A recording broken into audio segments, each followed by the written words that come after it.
Le passé est un témoignage, mais aussi une histoire.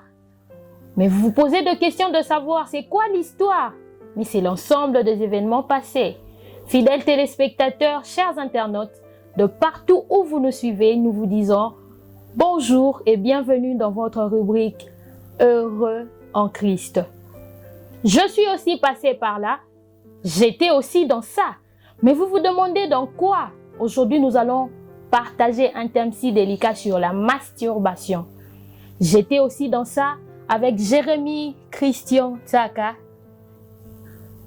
Il va vous parler de son témoignage durant tout son parcours avant de devenir l'homme qu'il est aujourd'hui. Il y a eu des événements ou de choses qui lui a tiqué, de choses qui a basculé sa vie chrétienne, qui lui a mené à un niveau, mais le faire revenir en arrière. Aujourd'hui, il va vous parler de ça. Il va vous parler de la masturbation. Ah, ça me fait très mal au cœur de voir les jeunes d'aujourd'hui passer par là. Jérémy Christian Tsaka, comment tu vas? Je vais très bien, Rebecca Kanana. Tu as fait l'inverse, non? Christian Jérémy. Aujourd'hui, j'ai décidé de le faire ainsi. Gloire au Seigneur. J'espère qu'à la maison, tout le monde va bien, les affaires. Oui, tout se porte très bien. Votre vie chrétienne, ça évolue. Oui, ça évolue. Je suis vraiment émue de vous recevoir aujourd'hui, à vous entendre parler de votre témoignage. Ça veut dire si longtemps de voir que papa et maman à la maison sont en train de vous suivre. Aujourd'hui, partagez votre témoignage par rapport à des choses que vous faisiez autrefois dans le secret. Exactement, c'est bien conjugué. Vous vous sentez à l'aise de le dire? Ouais, je me sens à l'aise. Alors on peut partir. Vous savez, lorsque vous venez pour témoigner, ce genre de témoignages, il faut avoir beaucoup de la foi et puis il faut beaucoup de courage. J'espère que vous avez vraiment le bien sûr, bien sûr, bien sûr. Vous n'aurez pas honte de voir. Pourquoi honte? Je regarde bien la caméra. Parce que soyez-en sûrs, vous serez critiqués. Hein. Bien sûr, la Bible dit, ayant franchi du péché, nous sommes devenus esclaves de Dieu. Celui qui veut prêcher la sanctification doit d'abord être un homme qui vivait dans la fornication pour qu'il ait au moins des éléments indispensables. Si vous voulez prêcher sur la masturbation et vous n'avez jamais goûté à la masturbation, votre message ne sera pas solide. Qu'est-ce que vous allez dire aux gens? La masturbation, fouillez. Tu connais la masturbation? La vie chrétienne est caractérisée de plusieurs choses. Alors aujourd'hui, pour Christian Jérémy Tsaka, c'est un témoignage authentique durant sa vie chrétienne. Parlez-nous de la masturbation. Vous êtes passé par là? Exactement. Quel a été l'élément déclencheur de ce péché, si je peux dire? Voilà. Ce genre de témoignage, voilà ces petits chats, comme il est mignon. Alors, ce genre de témoignages, sont des témoignages très compliqués. Très compliqués, mais il faut avoir beaucoup de la foi pour en parler. Donc, ça demande beaucoup du courage, beaucoup de la foi. J'étais à Kinshasa, je servais Dieu depuis l'âge de, je pense, 10 ans, 11 ans que je donnais ma vie à Jésus. Et lorsque je suis parti à Matadi en 2014, ça fait que mon cœur était penché toujours dans les choses des dieux, mais je me suis rencontré avec de mauvaises personnes. C'est de là que la masturbation a été déclenchée par quelque chose qui m'était arrivé dans la vie. Je connais ce qu'on appelle l'abus sexuel, c'est-à-dire que j'étais violé par une femme qui était plus âgée que moi. Et lorsque cet acte est arrivé, beaucoup de personnes ne savent pas. Lorsque c'était arrivé, j'étais très frustré de voir que c'est là que j'avais perdu ma chasteté. Je ne savais pas que ça pouvait arriver de cette manière. Et par la suite de temps, ce qui a fait en sorte que j'ai découvert la sexualité. C'est là que je commençais à me masturber parce que je voulais un peu savoir plus sur ça. Donc l'élément déclencheur, c'était lorsque j'ai été abusé par une femme, parce que vous dites toujours que les femmes sont violées. Ouais, moi aussi j'ai été violé par une femme. Est-ce cela était une inconscience ou soit la folie de la jeunesse? Bon, moi je dis que depuis l'enfance, j'aimais trop le Seigneur, j'aimais trop servir Dieu. Alors moi en tout cas je me disais déjà jusqu'à aujourd'hui, depuis que Dieu m'a donné la force de le servir, ma vie a été trop disciplinée un peu, quand bien même après cet acte j'étais un peu penché dans le mal et jusqu'à ce que je suis aujourd'hui revenu dans le main de mon. Vous nous avez dit que c'était suite à un abus sexuel. Mais comment vous vous êtes retrouvé déjà dans la masturbation? Voilà, je vous ai dit que c'est après cet acte violent de cette femme inattendue dont j'étais piégé, je me suis retrouvé déjà dans son bain et c'est alors que je me suis posé la question, pour la première fois que vous goûtez à quelque chose qui est un peu bizarre, Donc, je voulais savoir comment je peux faire pour me satisfaire et comment est-ce que je peux me faire pour me satisfaire. C'est alors que j'ai découvert ce qu'on appelle masturbation, la masturbation. C'est alors que je voulais maintenant en profiter un peu de cet acte. La médecine dit qu'elle est bonne pour la santé. Mhm. Mais qu'est-ce que vous pouvez prouver comme étant homme de Dieu, enfant de Dieu, selon la Bible, sur ce que le médecin dit? Est-ce que vous pouvez prouver le contraire par rapport à la masturbation? Bon, la médecine, je ne contredis pas le médecin, je vais juste dire la vérité.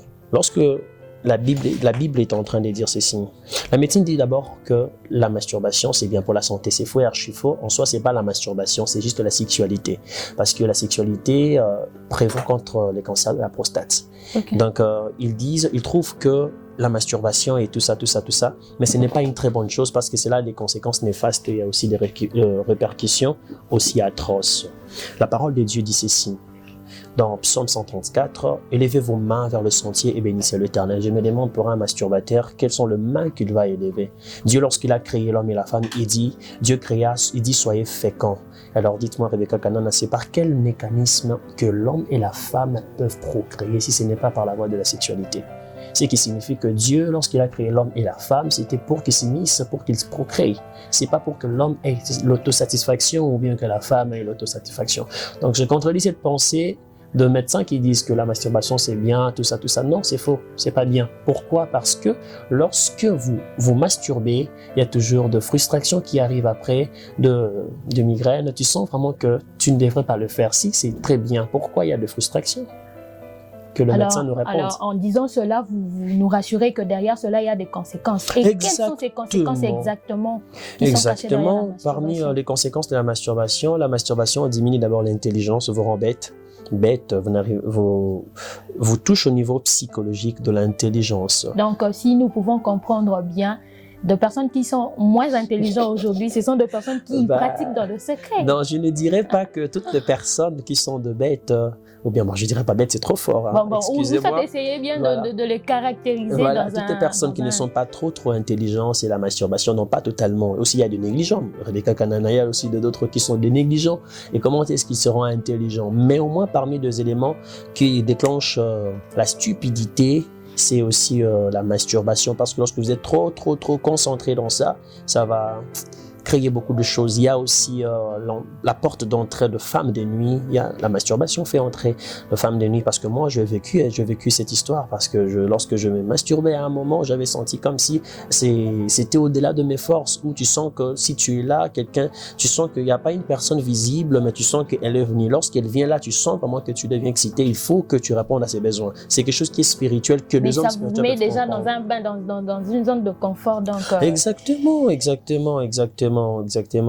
je dirais aussi, à part de femmes de nuit, il y a beaucoup de conséquences qui arrivent avec la masturbation. Imaginez un peu, s'il y a aussi la honte, vous pouvez être attrapé, gloire à Dieu, je vais quitter la masturbation sans être attrapé. Imaginez-vous, on vous trouve en train de finir le savon ou bien d'utiliser des choses comme ça.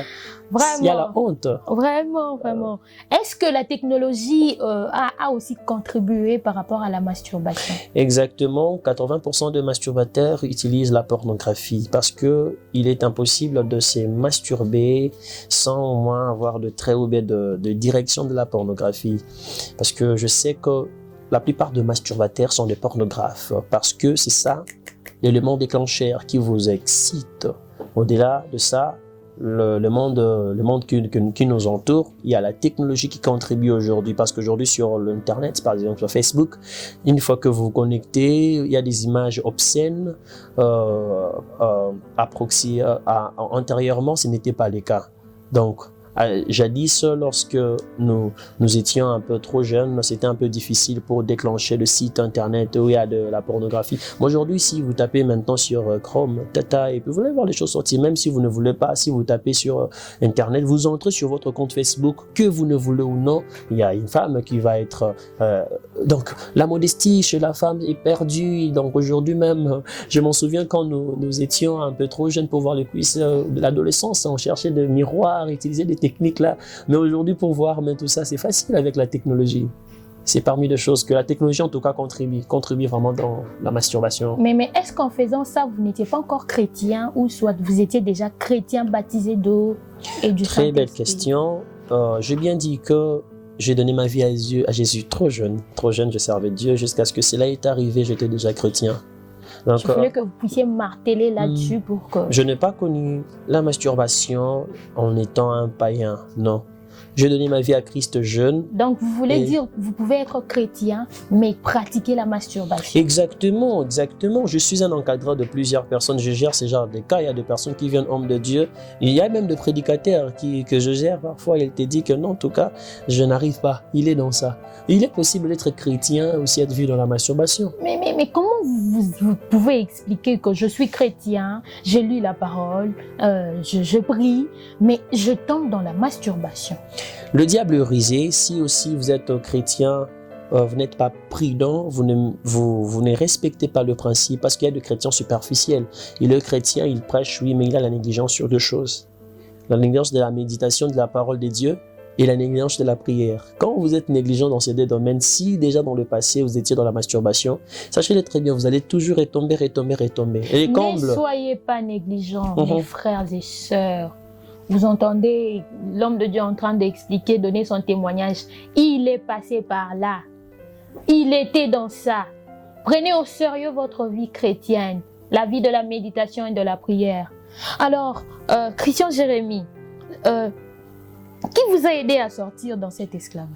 Vous savez, dans cette époque, j'ai consulté presque tout le monde, j'ai appelé des hommes de Dieu, je suis allé prier pour moi, je vais passer péché, je suis fatigué, j'ai fait de vœux à Dieu, je me suis discipliné, j'ai suivi des cours de psychologie, il faut vous discipliner pendant 21 jours. Vous savez, j'ai été déçu. Mais un jour, j'étais en train de me baigner. Malheureusement, cette douche-là avait le miroir. Lorsque je regardais les miroirs, je me suis trouvé, ces jours-là, j'étais beau comme je n'ai jamais été. Donc même là, je suis beau. Très beau. Voilà, mais comme je n'ai jamais été. Ces jours-là, j'ai été ébloui de joie de voir que j'étais très beau. Je me suis dit, pourquoi ces jeunes gens? Pourquoi tu es si beau avec un péché aussi honteux? Voilà, pendant que je me disais, pourquoi un jeune garçon si beau que toi, tu peux être dans ces péchés très sales? Et j'ai dit à Jésus, ces jours-là, Jésus, est-ce que vraiment tu peux me débarrasser de ça parce que je ne veux pas de ça? Et c'est par là que j'ai appris que le plus grand combat spirituel ne s'obtient pas en public, mais dans le secret. Lorsque vous rentrez dans le secret, vous dites que, Christian, désormais, tu ne vas plus te masturber. C'est fini cette histoire. Donc c'était par une décision prise. Une décision et puis en associant le Seigneur. Parce que j'avais vu ce jour-là que j'étais plus beau. Comme je l'ai pensé. Non, j'aimerais que vous puissiez m'appeler. Dites à ce jeune frère qui vous regarde tout de suite là. Ok. Comment est-ce que vous avez pris la décision de laisser cela? Donc, donner le courage, comment est-ce qu'il va faire pour laisser cela? En soi, la masturbation, ce n'est pas quelque chose que vous pouvez arrêter avec votre propre force. Ces péchés, c'est un péché très atroce qui va vous torturer pendant beaucoup d'années. Il n'y a aucune discipline. Parce que personnellement, j'ai essayé plusieurs disciplines, mais je n'avais pas reçu. Mais il n'y a qu'une seule personne qui peut vous aider. En soi, il m'a donné des stratégies, mais c'est moi qui ne voulais pas comprendre. Il m'a donné que 2 stratégies. Il me disait, prie beaucoup, respecte tes heures de prière et médite quotidiennement la parole de Dieu. Et lorsque tu nourris ton esprit dans la parole de Dieu, c'est alors qu'à chaque fois, lorsque tu seras tenté, tu vas balancer l'excellence de l'amour de Jésus et l'excellence de la parole de Dieu et par un péché qui va t'apporter la frustration. Alors, il n'y a que la prière et la méditation quotidienne de la parole de Dieu qui peut vous donner la victoire certaine sur ces péchés qu'on appelle la masturbation. Alors, est-ce qu'il y avait-il de regrets après avoir eu à faire ça? Oui. Vous parvenez comment à vous relever? Parce que je sais qu'à chaque fois que l'homme parvient à pécher, il s'éloigne de Dieu. Alors, vous faisiez comment pour pouvoir revenir à la hauteur? Parce que ça fait mal de pécher. Lorsque vous êtes conscient que ce que je fais est un péché. Donc, comment êtes-vous parvenu vraiment par ce méthode-là à réussir? Vous savez, ce regret, c'était aussi atroce. Est-ce que Dieu abandonne? Non, Dieu n'abandonne pas. à chaque fois lorsque même je tombais, je pleure dans la présence de Dieu, il me réconfortait, il me disait que je t'aime toujours. C'est parmi des paroles que j'entendais souvent dans mon cœur. Dieu n'abandonne pas le masturbateur. Dieu les aime, au contraire, il veut vraiment les délivrer. Je m'aurais déjà parlé à une personne que, mon frère, ma soeur, parce qu'aujourd'hui il y a des femmes qui utilisent, il n'y a pas que les hommes, il y a aussi des femmes. Il y a des femmes qui utilisent des concombres, ils utilisent de sex shop, les objets un peu bizarres pour se masturber. Alors j'aimerais parler à une femme aussi, à un homme, que Dieu n'abandonne pas le masturbateur. Il vous aime, il ne vous condamne pas. Alors vous devez juste revenir vers lui et prendre une décision. Par sa grâce, il va vous délivrer. Alors, qu'est-ce que je fais? Je me disais toujours que pourquoi ça m'arrive? Les regrets, c'était tellement mon quotidien. La frustration, tu peux être là avec deux personnes, tu sais que tu es en train de lutter et de militer sur un péché pendant beaucoup d'années et tu sens que tu n'arrivais pas à le vaincre. Ça a enlevé la joie. Ça a enlevé la joie, ça a enlevé même... Ça m'a amené même à douter sur mon salut. Voyez un peu. C'était vraiment quelque chose de très frustrant. Je me disais même, je préférais d'autres péchés que ça. Parce que ça t'enlève même la concentration sur quelque chose. Ça prend du temps même après avoir se repentir pour se relever. On voit seulement un homme saint devant les humains, mais dans le secret. Imaginez-vous, c'était quelque chose de tellement horrible. Alors je regrettais beaucoup, je disais que si je n'avais pas connu cette femme, je n'allais pas connaître la masturbation. Parce que c'est ça l'élément déclencheur qui avait vraiment torturé ma vie. Vous comprenez un peu ça. Alors je me disais, mais jusqu'à aujourd'hui, j'allais être chaste parce que après avoir tout ça, Dieu m'a donné une grâce, une discipline de tenir, de vivre une vie de pureté et de sainteté pendant beaucoup d'années. Comprenez alors, ça? Il faudrait vraiment choisir de personnes avec lesquelles il faut traîner. Alors, en soi, je pense que prochainement, peut-être nous allons en parler sur ce sujet en profondeur parce que c'est quelque chose qui n'était pas prémédité personnellement, mais c'est elle qui avait prémédité le coup. C'était bien un piège et tout ça jusqu'à ce que je me suis retrouvé dans le sac, comme Proverbe le dit, que vous vous retrouvez dans le sac comme si vous étiez comme l'expression utilisée, c'est comme un bœuf qui était en train d'aller dans la boucherie. Donc c'est un peu ça ce qui était arrivé. Mais je ne regrette pas trop parce que il a fait de moi un prédicateur de la sanctification. Je suis content de ça. J'aimerais qu'un jeune puisse s'accrocher à la grâce que Dieu vous a faite. Est-ce que vous pouvez prier pour cette génération de jeunes garçons, mais aussi filles, qui aujourd'hui continuent à se masturber dans le secret? Ils se font mal, ils s'éloignent de plus en plus de Dieu. Que vous puissiez prier, que Dieu les aide par rapport à votre grâce. Avec plaisir. De les sortir par rapport à ça. Est-ce qu'on peut prier Seigneur, avec nous, s'il vous plaît? je prie. De partout où vous êtes, je vous demande juste de prendre votre main, de le mettre dans votre poitrine. Seigneur, je prie. Je sais que tu es fidèle. Avec foi et courage, je me tiens sur ces plateaux sur la table parlant du Christ dans sa rubrique de Errer en Christ, pour parler de comment est-ce que je vaincu ces péchés, comment est-ce que tu m'as donné la victoire. Je prie, Seigneur, je demande une seule chose, Père, que tu délivres mon frère, que tu délivres mon frère. Je demande dans la puissance du Saint-Esprit que tu touches, Seigneur. Amen. Tu touches au nom de Jésus. Amen. Regarde cette femme, elle est en train de pleurer sans cesse. Elle a pris tant de décisions. Regarde ton fils, il a pris tant de décisions, mais il n'arrive pas. Donne-lui la victoire sur ses péchés au nom de Jésus-Christ. Que le Dieu du ciel vous donne la force. Toi qui étais tombé antérieurement, je prie que le Seigneur te relève. Je prie que cette onction, au travers vos téléphones, au travers vos écrans, au travers vos ordinateurs, que cette onction vous localise au nom de Jésus-Christ. Et je crois bien que vous allez témoigner de la grâce du Seigneur qui vous sera accordée dans peu de temps. Et je crois même ce soir, après avoir suivi cette émission, votre vie a été shiftée et je chasse toutes les femmes de nuit, et je chasse tous les maris de nuit qui combattent votre destinée dans ces péchés. Au nom de Jésus-Christ, vous n'êtes pas esclaves du péché. Au nom de Jésus-Christ, je sais une chose, la parole est en train de nous appeler. La Bible dit, c'est que Dieu veut, c'est votre sanctification, c'est que vous vous absteniez de l'impudicité, que cette vie, oh Dieu, de Christ soit incarnée, Seigneur, dans ton peuple. Au nom de Jésus, je sais, Père, dans le monde entier. Présentement, il y a au moins de 70 quelques % de personnes qui vivent dans cette maladie. Je demande que tu les exauces. Il y a même des femmes mariées, il y a des hommes mariés à cause de l'insatisfaction sexuelle, tombent dans la masturbation. Je demande, Père, que tu les soutiennes, que tu les relèves, que tu illumines leurs yeux, afin qu'ils vous remarquent et qu'ils voient et qu'ils croient et que vraiment qu'ils sont dans le péché. Au nom de Jésus-Christ, j'en sais prier avec foi. Amen. Amen, amen. Je crois fermement que Dieu va vous délivrer, allais-je dire, dans ces péchés. C'était jeté aussi dans ça. Heureux en Christ, votre émission sur la masturbation.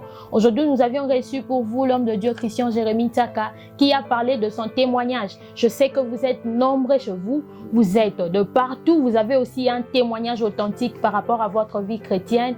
Le moment où Dieu vous a impacté, que vous soyez la personne que vous êtes aujourd'hui, ce n'était pas facile. Contactez-nous. Abonnez-vous massivement et n'hésitez pas de nous contacter pour que vous puissiez passer aussi et parler de votre témoignage pour édifier le peuple de Dieu. Retrouvons-nous prochainement avec un autre homme de Dieu qui va nous parler de la pornographie, un élément qui fait très mal au cœur, qui ne donne pas joie, et Dieu ne manquera pas de vous bénir. Moi, Rebecca Kanana, je vous dis au revoir, que mon Dieu vous bénisse abondamment.